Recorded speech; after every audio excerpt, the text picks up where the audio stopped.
मैं देवेंद्र कुमार गुप्ता, सहायक आचार्य हिंदी, राजकीय महाविद्यालय धौलपुर।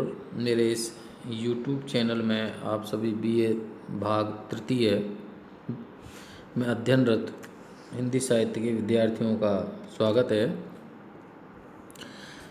जैसा कि आपको पता ही है कि हम ऑनलाइन मोड पर जो हिंदी साहित्य विषय से संबंधित जो जयशंकर प्रसाद द्वारा रचित कृति ध्रुव स्वामिनी है, उसका हम अध्ययन कर रहे हैं। इसी कड़ी में आज हम तृतीय दृश्य से संबंधित पृष्ठ संख्या 36 और 37 का व्याख्यात्मक अनुशीलन करेंगे। इससे पूर्व वाली वीडियो में हमने ये देखा था कि ध्रुव स्वामिनी और चंद्रगुप्त की समन्वित प्रयासों से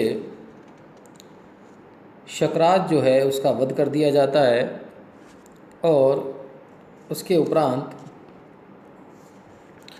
ध्रुव स्वामिनी उस शक दुर्ग की अधिपति हो जाती हैं। तब वहाँ पर जो राजपुरोहित हैं उनका प्रवेश होता है। राजपुरोहित ध्रुव स्वामिनी और मंदाकिनी के बीच जो वार्तालाप होता है, उस वार्तालाप में ये पता लगता है कि ध्रुव स्वामिनी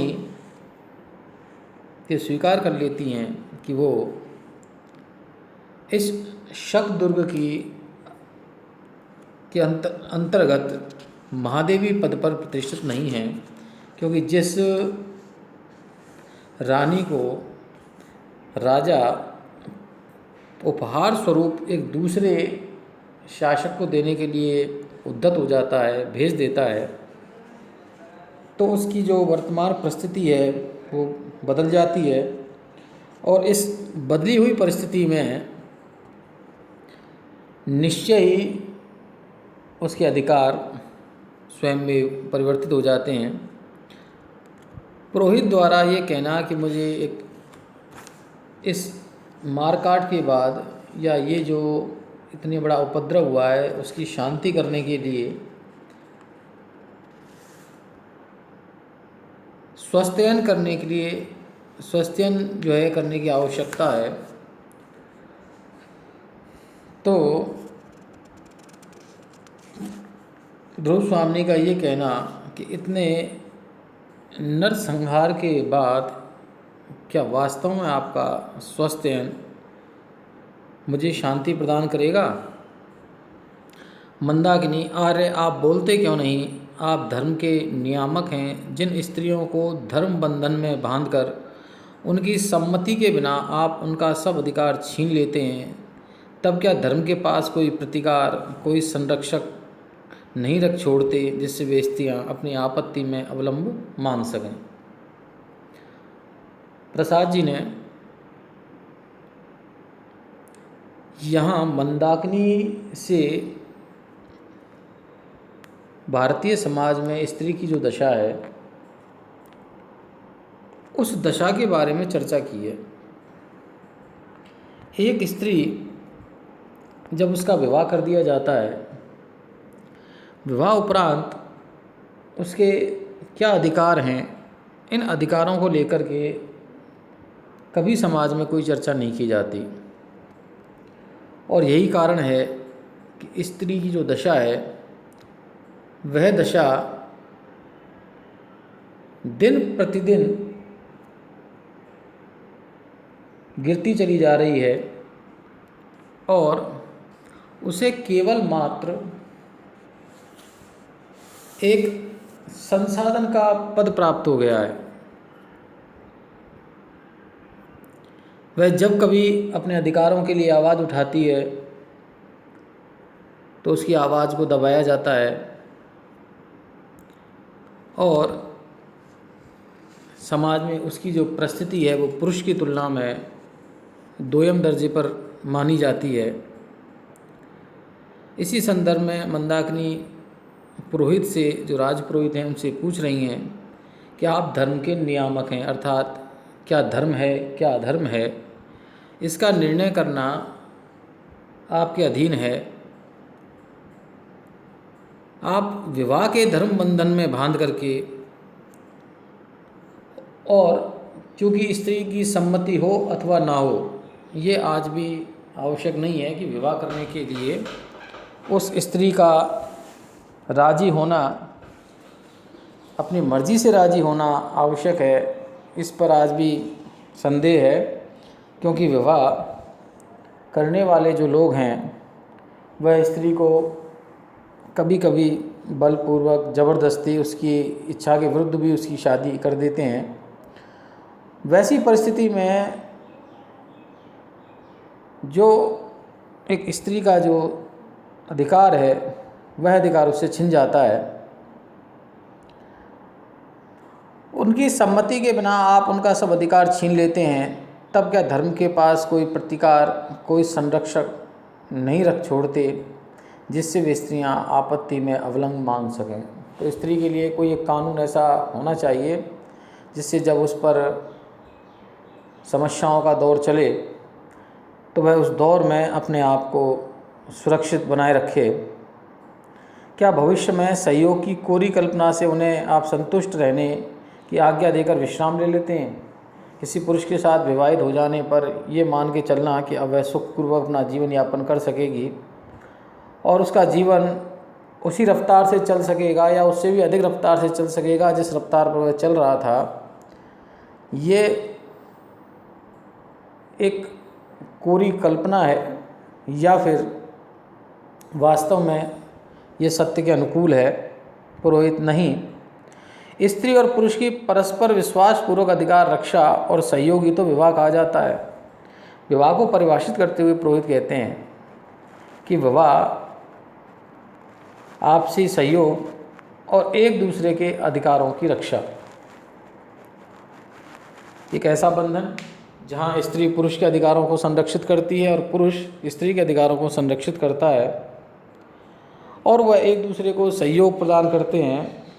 तो यह सहयोग प्रदान करना और स्त्री पुरुष के आपसी जो अधिकार हैं संरक्षित करना, यही बंधन विवाह कहा जाता है। यदि ऐसा ना हो तो धर्म और विवाह खेल हैं। यदि इस प्रकार का जो उच्च आदर्श है वो स्थापित नहीं हो रहा है तो फिर ऐसी परिस्थिति में धर्म और विवाह एक क्रीड़ा के समान है। ध्रुव सामने खेल हो या ना हो, किंतु एक क्लीब पति के द्वारा परित्यक्ता नारी का मृत्यु मुख में जाना ही मंगल है। उसे स्वास्थ्य और शांति की आवश्यकता नहीं, क्योंकि ध्रुव स्वामिनी एक परित्यक्ता नारी है और जो उनके पति हैं रामगुप्त, वो एक क्लीब हैं जो उसकी रक्षा नहीं कर पाए। तो ऐसी परिस्थिति में वह नारी कहाँ जाए? निश्चय ही उसे मृत्यु मुख में जाना चाहिए। ऐसा विचार ध्रुव स्वामिनी का स्वयं का है। क्यों? क्योंकि ऐसी परिस्थिति में उसे कोई भी आश्रय देने को तैयार नहीं होता। आश्चर्य से मैं क्या सुन रहा हूँ, विश्वास नहीं होता। यदि ये बातें सत्य हैं तब मुझे फिर से एक बार धर्मशास्त्र को देखना पड़ेगा। और पुरोहित चले जाते हैं। मिहिर देव के साथ कोमा का प्रवेश। ध्रुव स्वामिनी, तुम लोग कौन हो? कोमा, मैं पराजित शक जाति की एक बालिका हूँ। और ध्रुव स्वामिनी, और कोमा, और मैंने प्रेम किया था। ध्रुव स्वामिनी, और इस घोर अपराध का तुम्हें क्या दंड मिला? कोमा, वही जो स्त्रियों को प्राय मिला करता है, निराशा, निष्पीड़न और उपहास। रानी, मैं तुमसे भीख मांगने आई हूँ। ध्रुव स्वामिनी, क्षत्रियों के लिए मेरे पास कुछ नहीं है। अधिक हट करने पर दंड मिलना भी असंभव नहीं। मीरदेव दीर्घ निश्वास लेकर, पगली लड़की हो चुका ना, अब भी तू न चलेगी? कोमा सिर झुका लेती है। मंदाकिनी, तुम चाहती क्या हो? कोमा, रानी तुम भी स्त्री हो, क्या स्त्री की व्यथा न समझोगी? आज तुम्हारी विजय का अंधकार चाहे तुम्हारे शाश्वत स्त्री तत्व को ढक ले, किंतु सबके जीवन में एक बार प्रेम की दीपावली जलती है। क्योंकि कोमा ने शकराज से प्रेम किया था और वो कहती है कि हो सकता है कि आज तुम इस जो तुम्हारे अंदर एक दर्प का समावेश हुआ है कि तुम विजयी हो सकता है कि तुम्हारा जो स्त्री तत्व है वो इस विजय दर्प में दब जाए, लेकिन ये भी सत्य है कि हर स्त्री अपने जीवन में एक बार प्रेम जरूर करती है। जली होगी अवश्य, तुम्हारे भी जीवन में यह आलोक महोत्सव आया होगा जिसमें हृदय को पहचानने का प्रयत्न करता है, उदार बनता है और सर्वस्व सुदान करने का उत्साह रखता है। मुझे शकराज का शव चाहिए। वो कहीं और नहीं मांगती, केवल शकराज का शव मांगती है। ध्रुव स्वामिनी सोचकर, चलो प्रेम के नाम पर जलना चाहती हो तो तुम उस शत्रु के शव को उस शत्रु को ले जाकर जलो। जीवित रहने पर मालूम होता है कि तुम्हें अधिक शीतलता मिल चुकी है। अवश्य तुम्हारा जीवन धन्य है, सैनिक से इसे ले जाने दो। कोमा का प्रस्थान। मंदाकिनी, स्त्रियों के इस बलिदान का भी कोई मूल्य नहीं। कितनी असहाय दशा है। अपने निर्बल और अवलंब खोजने वाले हाथों से ये पुरुष के चरणों को पकड़ती है और वे सदैव इनको तिरस्कार, घृणा और दुर्दशा की भिक्षा से उपकृत करते हैं, तब भी ये बावली कहाँ मानती है। स्त्री हमेशा पुरुष को अपना सर्वस्व देकर भी प्रेम की रक्षा करना चाहती है, लेकिन बदले में पुरुष उसे क्या देता है, ये बड़ा ही विचित्र प्रश्न है। ध्रुव स्वामिनी, भूल है, भ्रम है, ठहर कर, किंतु इसका कारण भी है। पराधीनता की एक परंपरा सी उसकी नस नस में, उसकी चेतना में जाने किस युग में घुस गई है। स्त्री अपने आप को कभी स्वतंत्र नहीं समझती। यही बात ध्रुव स्वामिनी कह रही है। वह पुरुष का आश्रय चाहती है, वह पुरुष से प्रेम चाहती है, वह पुरुष से अधिकार मांगती है, लेकिन उसके बदले में वह अपने आप को एक पराधीन रूप में रखती है। उन्हें समझकर ही भूल करनी पड़ती है। क्या वह मेरी भूल ना थी? जब मुझे निर्वासित किया गया तब मैं आत्ममर्यादा के लिए कितनी तड़प रही थी और राजाधिराज रामगुप्त के चरणों में रक्षा के लिए गिरी, पर कोई उपाय चला। जिस समय उन्हें यहाँ भेजा जाना निश्चित किया गया, उस समय मैं काफ़ी प्रयास किया कि किसी तरीके से उनका यह आगमन रुक जाए, लेकिन राजा ने उनकी एक बात भी नहीं मानी। नहीं, पुरुष की प्रभुता का जाल मुझे अपने निर्दिष्ट पथ पर ले ही आया। मंदा दुर्ग की विजय मेरी सफलता या मेरा दुर्भाग्य, मैं इसे नहीं समझ सकी हूँ।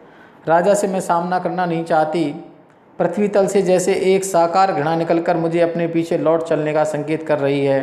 क्यों? क्या यह मेरे मन का क्लुष है? क्या मैं मानसिक पाप कर रही हूँ? उन्मत्त भाव से प्रस्थान। मंदाकिनी, नारी हृदय जिसके मध्य बिंदु से सटकर शास्त्र का एक मंत्र कील की तरह गड़ गया है, उसे अपने सरल प्रवर्तन चक्र में घूमने से रोक रहा है। निश्चय वह कुमार चंद्रगुप्त की अनुरागनी है।